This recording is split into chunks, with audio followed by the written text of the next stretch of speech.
Tasmai Shri Gurave Namah, dear friends of Bhakti channel. Hope today everybody is fine. We have the great pleasure and blessing of Sri Sri Thakur and Sri Saradama. Since now and this morning we'll have satsangha with Swami Madhuranandaji of Ramakrishna Mission, Mayavati Ashram. Before we're going to start offering our prayer to Divine Mother from some sloka of the Chandi, I bow at the lotus feet of my Guru, Shishamacharan Lairi Mazaya. Ya Devi Sarva Bhuteshu Matri Rupena Sanstitam Namastasya Namastasya Namastasya Namo Namaha. Ya Devi Sarva Bhuteshu Buddhi Rupena Sanstitam Namastasya Namastasya Namastasya Namo Namaha. Ya Devi Sarva Bhuteshu Shanti Rupena Sanstitam Namastasya Namastasya Namastasya Namo Namaha. Sarva Mangala Mangale Shive Sarvata Sadike Sarange Trambake Gauri Narayani Namostute Shishtishti Vinashanam Sakti Bhute Sanatani Gunasraye Gunamaye Narayani Namostute Sanagat Dinartha Paritran Parayani Sarvasyarte Hare Devi Narayani Namostute. Pranams Maharaj, I am very pleased to have this satsanga along with you. Swamiji is a monk of the Ramakrishna Mission that has his headquarters in Belur Math, West Bengal, India. He is originally born in Argentina and he joined the order at the ashram of Buenos Aires. After he came to India for his seminar, he has been ordained sannyasi as monk in 2004 and has been living in India for more than 20 years. He has been serving in a hospital, a vocational institute, and mainly in one of the publication department of the order. At present, he is located in the Advaita Ashrama in Mayavati in Himalaya. In the year 2019, Swamiji has visited the beautiful land of San Francisco. Pranams Maharaj. Namaste, Vito. How are you? Fine, doing well here in the Himalayas, in spite of the whole situation in India, but still we are trying to keep the spirits up. To keep the spirit up, anybody should, as Sri Ramakrishna said, also the Grihastha, those who are in the family life, should leave the family for a few days, maybe 3-4 days, and go in a secluded place like Mount Subasio or Himalaya, like Mayavati or Kumaon or Garhwal, just thinking of God. And that is the way of developing Bhakti. Swamiji, we have chosen a very beautiful subject, Bhakti. I'm a Bhakta. I have always been in love with Sri Ramakrishna. I've been visiting Belur Math and Dakshineshwar, but I would like to know from you the Bhakti experience, Maharaj. Well, Bhakti is a very big subject, big and vast, and deep as well.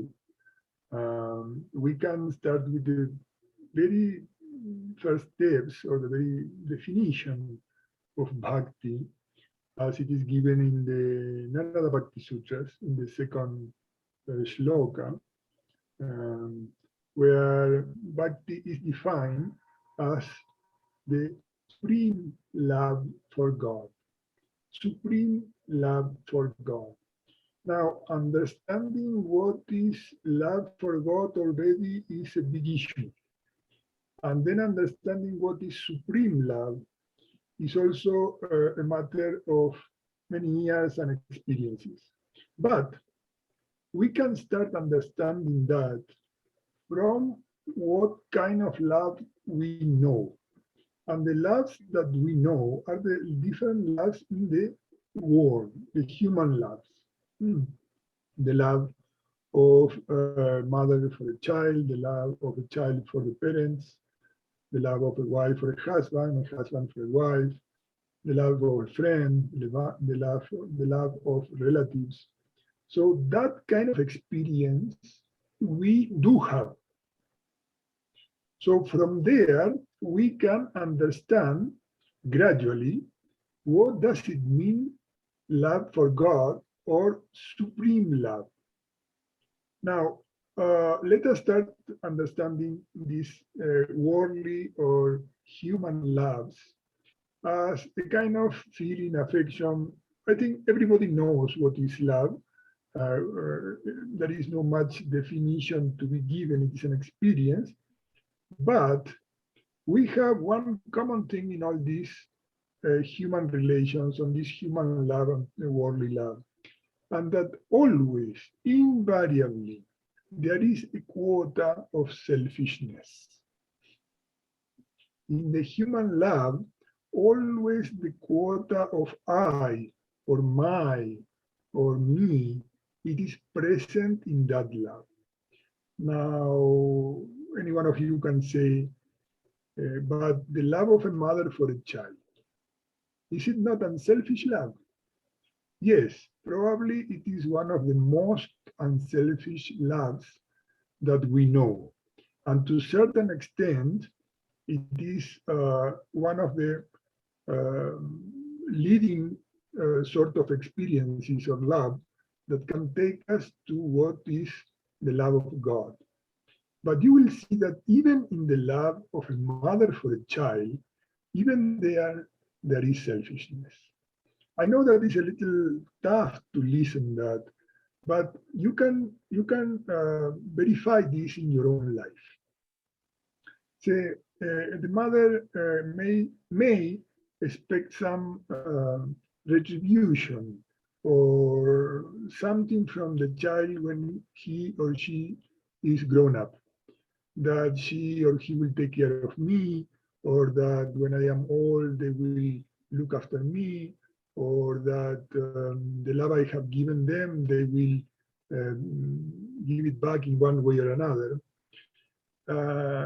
But even I've seen mothers that even they don't have that expectation. But there is one test that is very difficult to pass, and you yourself can do it. It is the test of possession. Can you love your child can you love other children? Can you love all the kids in the world with the same intensity that you love your child? Put your child next to another child. Do you feel something special for your biological child? Then it means the quota of possession is there. Somehow or other, the selfishness or the me or the I, it is present in all worldly loves. But in the love for God, that quota is not there. We don't love God because it is my. Of course, it is very sweet to call God my own, my beloved, my Jesus, my Krishna, my Rama, my Ramakrishna. It is very sweet to call God like that. But we are not thinking that God is only mine. Nobody will believe that God belongs only to me. That quota of possession is not there. And also that expectation for some retribution from God, that also is not there, because God is the thing that we cannot help to love. Means it is, if we are expecting some retribution from God, still is not supreme love, parama bhakti, what it is called. It is some sort of business we are trying to do in our mind with God. But when we see the examples of people like Saint Francis of Assisi, Saint Teresa of Avila, here in India we have Mirabai and so many bhaktas, devotees of God. They love God without expecting any retribution from God. They are not expecting any material possession. They are not expecting that anyone will give you some recognition, or that you will be getting something in any other field that is not the purely spiritual field. The love for God is not the love that is expecting retribution. When it is authentic love, when it is genuine love for God. So if we are expecting something from God, take for certain that we are in the very, very initial stages when we approach God just for getting something from Him. It's not bad. I'm not telling that it is bad. It is better to approach God in any way than not to approach it at all. So it is good. It is just one initial step, but we cannot talk about real bhakti. We cannot talk by any way about parama bhakti. So love for God is not expecting anything from God. So what happened with this love of God? We love God because we cannot help it. See, every person somehow loves himself or herself. I'm not talking about people who are hating too much themselves, but somehow or other, we all have a survival instinct. We try to survive. It is a kind of love to oneself. So we are trying to survive, to maintain us alive. So why we are doing that? We cannot help it. It is in our genes. It is in our DNA. The same thing, a real bhakta, a real devotee of God, he cannot help falling in love with God. It is his own nature. And from the highest philosophical point of view, from the Advaita Vedanta point of view, we can affirm that God, that love that the devotee feels, and the devotee, the three are one. The devotee, his love for God, or her love for God, and God are one. There is no difference between these three. So for that reason, you cannot help but love God. Now, I can imagine some listener, someone who is watching this video. So maybe you are speaking of very high things. What is this love of God? We cannot even love the people who is around us. We are always fighting with everybody. Always we have a conflict with this or that. Yes, that is the case in the majority of people. But there is a kind of spark, some kind of intuition inside us that tell us there is something else. There is some different kind of love. There is some love that is totally pure, that is without business in between, that they can give. That is not there. We may feel it sometimes in our dreams. We may sometimes feel it in deeper state of meditation or in some flashes in our life. There is a different kind of love than what we know. And by following that spark, by following that intuition, we can gradually approach to that great love that is God. So it is a gradual process. We start from the very basics. We do rituals, we have an image, we put flowers, we put agarbati, we sometimes bring some food, we offer our work, we pray.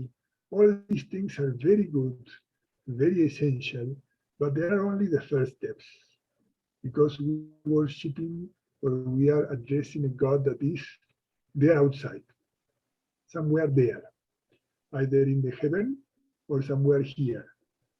But gradually we start to see God in our heart, and then the real bhakti gradually starts to appear.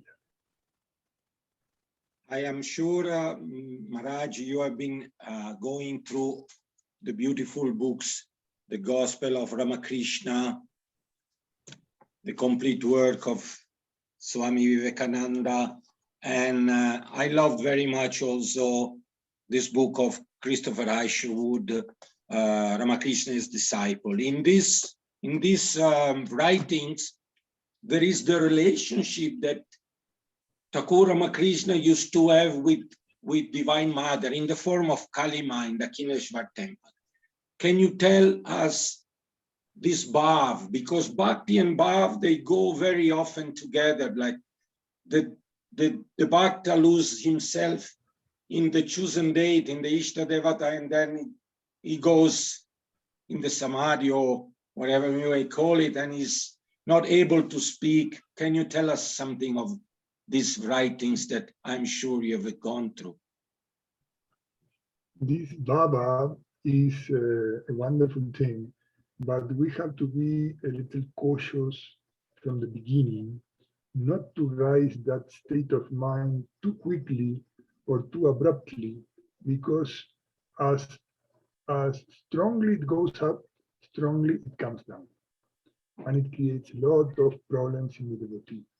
That is one of the main dangers in the devotional way, when we go in that state of ecstasy without being prepared for that, or without cultivating it with long time. So we cannot control. It is like an energy, like a tremendous force that comes to our heart, and then it comes down from that stage and produces a very worldly state in the mind. Let us put a simple example of flower. You saw that the flowers that take more time to open, the flowers that they are in bud for longer time and gradually, very gradually open, they remain open for longer time. But the flowers that open quickly, next day they disappear, they faint. So love is a gradual process, and bhava, translated into English, is a state of mind, a particular state of mind. Bhava is that particular state of mind. That bhava is very necessary to bring to ourselves through songs, to prayers, to what is called japam, or the repetition of the name of God. But it should be done very cautiously. For that reason, we should not keep outside of our practices the reason, the intelligence, the buddhi. Because if we don't guide that force, then we crash. It is like having a very good vehicle, very powerful. Since you are in Italy, you may say you may have a very good Alfa Romeo or Ferrari, or Maserati, Ferrari, but you don't have a wheel. G. If you don't have the reason, the buddhi to guide that power, in the first turn, in the first curve of the way, you crash. G. Because you have all the power. You have a wonderful machine, but you don't have guidance. In the same way, those who are following the path of jnana, the path of knowledge, if they don't have devotion, it is like having a wonderful car with a very good wheel, but no petrol, no diesel on it.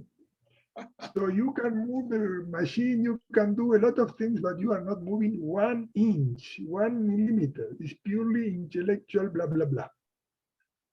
That's very So interesting that what you reason, said. For that reason, Swami Vivekananda, of course, he learned all these things from Sri Ramakrishna, was trying to advise the people to combine these paths, the path of jnana, the knowledge, and the path of bhakti, the path of devotion.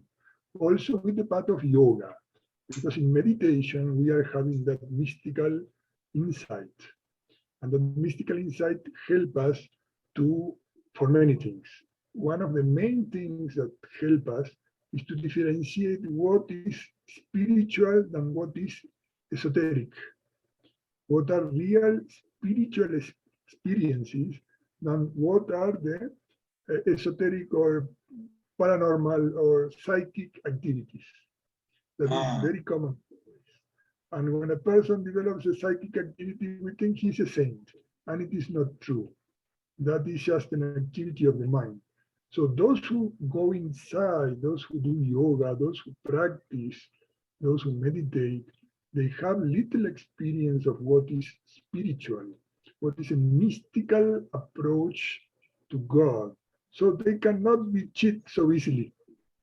They Very can nice. understand when one guru, this so-called guru, is just having some occult powers, siddhis, what is called siddhis, that attract so much people. Oh, he produced some vibhuti from nothing, some ashes from the air. He could appear, disappear. He could read my mind. That is a big problem. He could read my mind, so he may be a very saintly person. Reading the mind, having all these kind of powers have nothing to do with real bhakti, with real spirituality.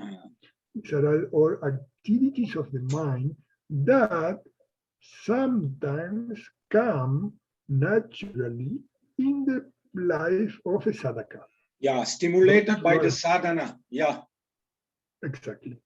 Those who are very serious and go deeply into the real mystical experiences of the spiritual path, either by a combination of jnana, bhakti, or yoga, or any path, those who are serious, they get these powers. But whenever they get these powers, immediately they pray to God, please take out these powers from me, because they are an obstacle. We get, no, politicians, when they get power, they get blind. Nobody, there is no need to prove that. So when a bhakta gets power, also tends to deviate from the path of spirituality. So for that reason, don't get confused between what is spiritual and what is esoteric. Very nice. Very nice explanation. I never heard this. It was always a bit confusing for me, Swamiji. It is a problem. We think that it is a problem in the West or in countries outside India, but it's exactly the same problem in India. People get attracted by these occult powers, and then what they get, maybe one statue used out of the air. Maybe they get some, sometimes they get some money, sometimes they get something, but nothing to do with the real spiritual life, nothing to do with real bhakti. No for certain, that if there are spiritual powers, if there are siddhis, if there are occult powers, there is no devotion. That is a rule, like 2 + 2 = 4. So this has to be one has to be very alert about these things. I believe, Swamiji, in this respect, St. Francis wrote something that when you will, on a spiritual path, when you receive the siddhi, you have to send it back. You have to give it back. They are an hindrance for your evolution, actually. Exactly. And for that reason, the gradual progress is very much recommended. It's not that tomorrow you will get the wonderful experience of love. Next day you are with that emotional feeling to the ground. So that is a typical feeling of a teenager, A teenager in the morning is a queen or a king, and in the afternoon is a doormat. That is the feeling that every teenager has, up and down, because the emotions are very fluctuating.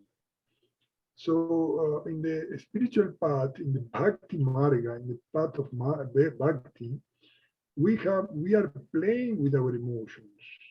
So we are playing with strong energies inside that we should be very careful not to misguide or frighten away. We should not frighten means, no, sorry, the word is to spend wrongly. Yeah, we can go through this path for many years. Only if we have a real guru behind, then he will stop the process and said, now stand by, sit back. It is too much. No? Many people get confused. If one has the fortune that the human guru is alive, and he is a real serious guru, then one can have a proper guidance. Yeah. But after some time, generally, the guru is no more in physical form with us. So we depend on two things, on the blessings of God and our own intelligence, our own Viveka. our own capacity to understand what is right and what is wrong. Viveka, Viveka. Viveka is the technical term in Sanskrit for discernment. Yes. Making a difference between what is real and what is unreal, what is correct and what is not correct. So the devotional path is a very beautiful path. It's a path very rewarding. It's a path that fills our heart with happiness, and we have happiness to give others. But we should be cautious and not playing with these emotions beyond our capacities. Ji. We have seen, unfortunately, we have seen people who are in a very high state today. Those emotions came very high to him or her, and the next day they are in the most worldly kind of activities because they could not handle properly those emotions, and they have not cultivated for long years that capacity to handle those emotions. So it's better to go slowly than to hurry unnecessarily. If you have a Ferrari and you are in the city, don't go beyond 60.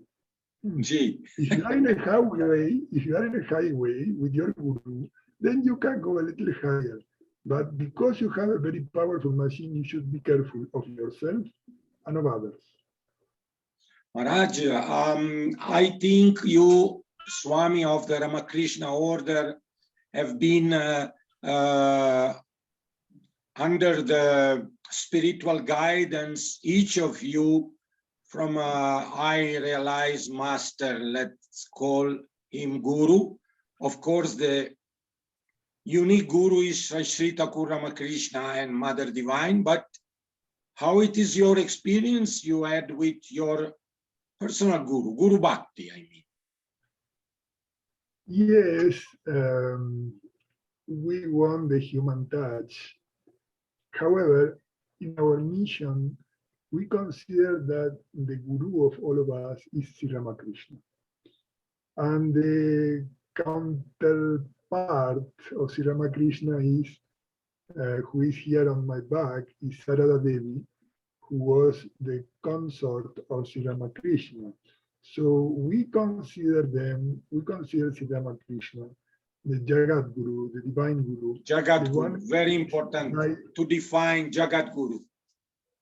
Who is guiding us in this path. But yes, it is true that spiritual strength, that spiritual blessings comes through a human guru, generally. There are very rare cases that may come through a dream, but these are, say, you can count with the fingers of one hand. Yeah. Generally, it comes through a human guru. And yes, we have that experience to a human guru, but the human guru himself will let you know again and again that the real guru is Sri Ramakrishna. I mean, for those who are in the Ramakrishna movement. Actually, Ramakrishna is one more incarnation, one more personification of the divine. Does not Avatar. mean it is the only one. We believe in our movement that Krishna, Rama, Chaitanya Mahaprabhu, Jesus Christ, Buddha, many of them, I say many because we know a few, but many of them, they are the real avatars or divine incarnations. And we consider that Sri Ramakrishna came lately.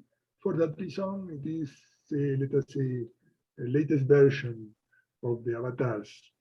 But there is no judgment between one being bigger or greater than other. All are divine manifestations. To be frank, the Guru is God himself. Gee. So you Maharaj, have in the hymn on the Guru, Guru Brahma, Guru Vishnu, Guru Deva Maheshwara. Means God is the Guru. Maharaj, I want to ask you, for the people who will listen to this meeting, if someone is looking for a guru, what steps should take for directing himself towards this goal?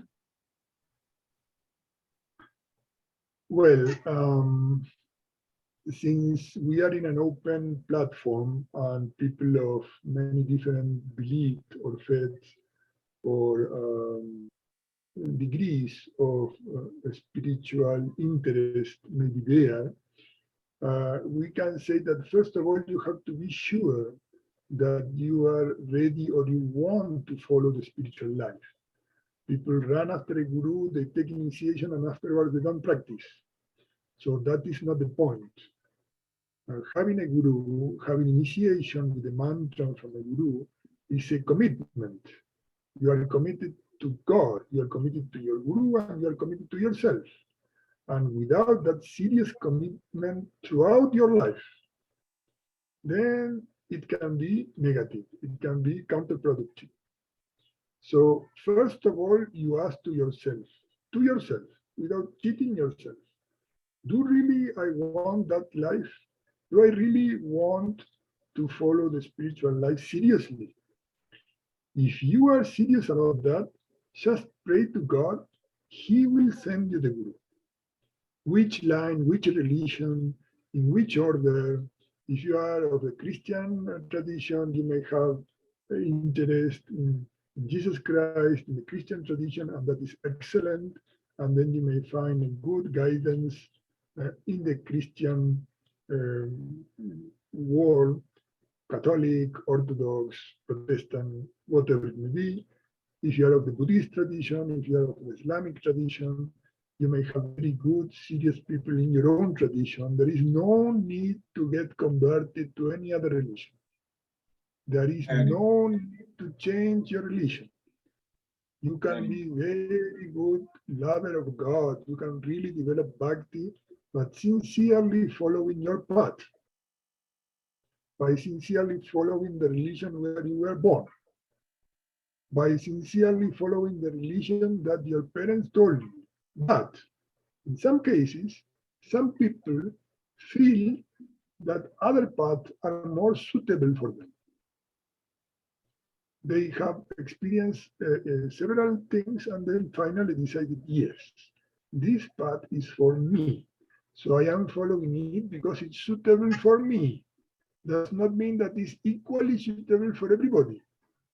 Okay, that should be very clear. In our movement, we are open to everybody. So the point is to develop love for God. The point is to follow a spiritual life. In which way you will do that, it is up to you entirely. Nobody from outside can impose you any sort of religion. Nobody from outside can impose you any particular way or particular path. It is a personal decision. Once you have found your path, then you can search for a guru in that path. And if you come to the Hindu tradition, in the Hindu tradition, you have so many different paths, so many different ways. It is like infinite. Yeah. But by praying, God will send you exactly the guru that is for you. It is that guru that is waiting to you for a long time. It is there. But you have to pray so that God will clear your path to your guru. And if you don't believe in all these things of praying and all these sort of things, you are of the rational mind, okay, go, move, search, test every person, test it very well. Is that person serious? Is that person a cheat or is that a real spiritual sadhaka? Yes, it is. I feel a connection with him or with her. Then I go through.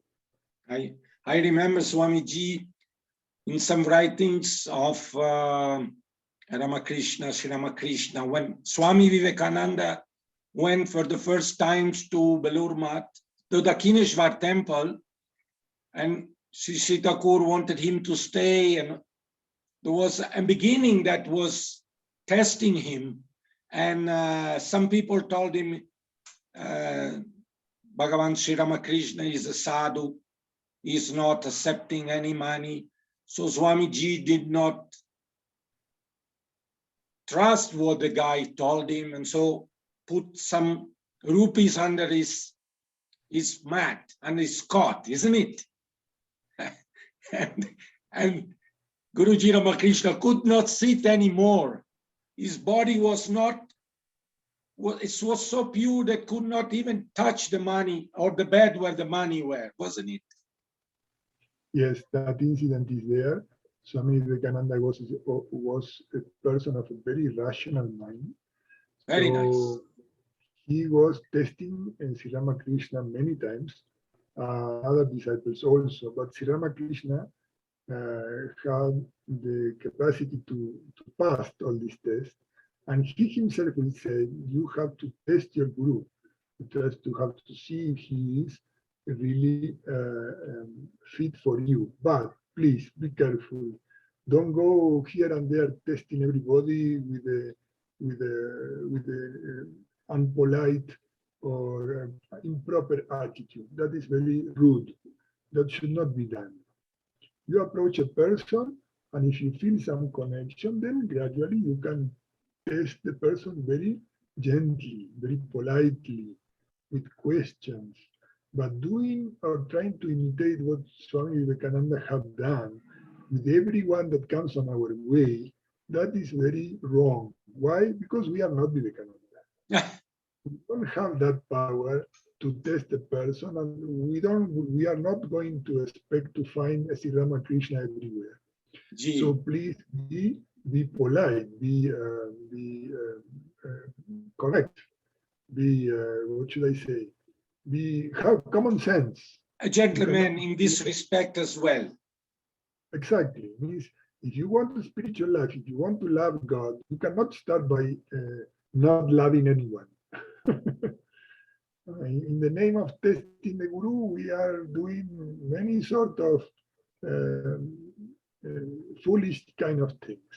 So let us be gentlemen. Let us be correct in our approach to the person that we want him or her to guide us. I am thanking you very much, Swamiji. I am very pleased to have this satsanga. Hope the people that will listen to this Bhakti channel will be happy, and hope also, Swamiji, we can have another one maybe next month about another subject that we will choose together accordingly to your availability. Yes, Vito, no problem. We thank Sri Sitakur Ramakrishna, Sri Saradama, and we offer our humble pranam to all Guru, Jesus, Buddha, Muhammad, all the religion of the world, as Ramakrishna has shown to the world that he has realized all the path in his human body and said all the paths are the same. Jai Thakur. Well said. Jai Thakur. Jai Ma. Jai Ma. Jai Ma.